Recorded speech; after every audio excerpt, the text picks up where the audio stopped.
Friends, welcome back to sweetie logs. ఈరోజు వడియాలు prepare చేసుకుందామండి. ఈజీగా ప్రిపేర్ చేసుకోవచ్చు. ఫస్ట్ టైం చేసే వాళ్ళైనా కూడా చాలా ఈజీగా ప్రిపేర్ చేసుకోవచ్చు.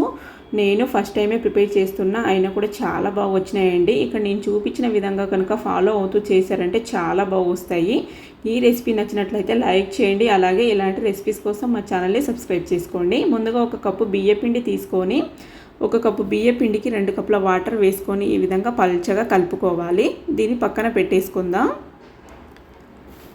ఇప్పుడు వాటర్ బాయిల్ చేసుకోవడానికి ఒక గిన్నె పెట్టేసుకొని ఒక కప్పు బియ్య పిండికి ఇక్కడ 2.5 కప్పుల వాటర్ వేసుకొని మరిగించుకోవాలి. వాటర్ బాగా మరిగించుకోవాలండి. వాటర్ ఎంత బాగా మరిగితే వడియాలు అంత బాగా వస్తాయి.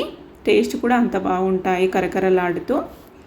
ఈ విధంగా 2.5 కప్పుల వాటర్ యాడ్ చేసుకొని టేస్ట్కి సరిపడా సాల్ట్, అలాగే 1 టీ స్పూన్ అన్ని తెల్ల నువ్వులు, అలాగే 1/2 టీ స్పూన్ అంత వాము,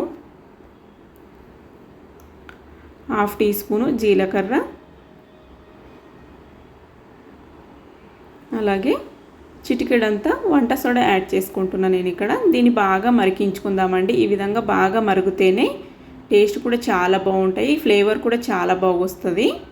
అవన్నీ వేసింటాం కదా, బాగా ఉడికితేనే బాగా. ఇప్పుడు వాటర్ బాగా మరిగే టైంలో పిండి ఈ బ్యాటర్ని యాడ్ చేసుకుంటూ బాగా మిక్స్ చేసుకోవాలి. ఈ విధంగా బాగా మిక్స్ చేస్తూనే ఉండాలండి.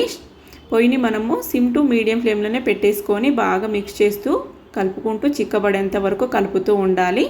వాటర్ ఎక్కువై పల్చగైనా పర్లేదండి, ఇది చల్లారాక చిక్కగా అవుతుంది. అంత టెన్షన్ పడాల్సిన అవసరం ఏమి ఉండదు ఇక్కడ. ఇది చల్లారిన కొద్దీ చిక్కగా అవుతుంది. ఈ విధంగా బాగా మిక్స్ చేసుకుంటూ బాగా ఉడికించుకోవాలి. ఇప్పుడు చల్లార పెట్టేసుకుందాం. ఈ విధంగా బాగా చల్లారాకనే వేసుకోవాలి. మనం ఇక్కడ ప్లాస్టిక్ కవర్ పైన, అలాగే ప్లాస్టిక్ కవర్ యూజ్ చేసి వేస్తున్నాం కాబట్టి పూర్తిగా చల్లార పెట్టేసుకొని వేసుకోవాలి. మీరు క్లాత్ పైన కూడా వేసుకోవచ్చండి. క్లాత్ పైన వేస్తే మనము నీళ్ళు చిలకరించి తీయాల్సి వస్తుంది. మనం కవర్ పైన వేస్తే ఈజీగా ఊడొచ్చేస్తాయి అవే.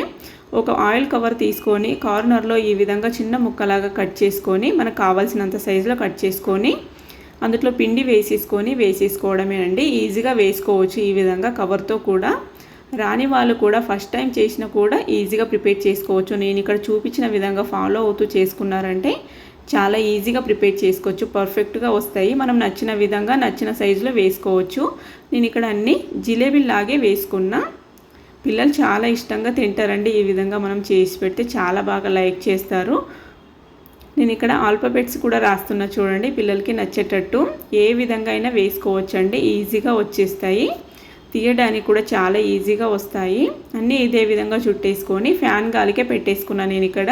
మీరు కావాలంటే ఎండకి లేదా బాల్కనీ సైడ్ కూడా పెట్టేసుకోవచ్చు. నాకు ఇక్కడ 2 డేస్కి ఈ విధంగా ఆరిపోయినాయి. పిండి అసలు తడి ఏమీ లేకుండా నీట్గా ఆరిపోయినాయండి. కవర్ నుంచి కూడా ఈజీగా ఊడొచ్చేసినాయి అవే.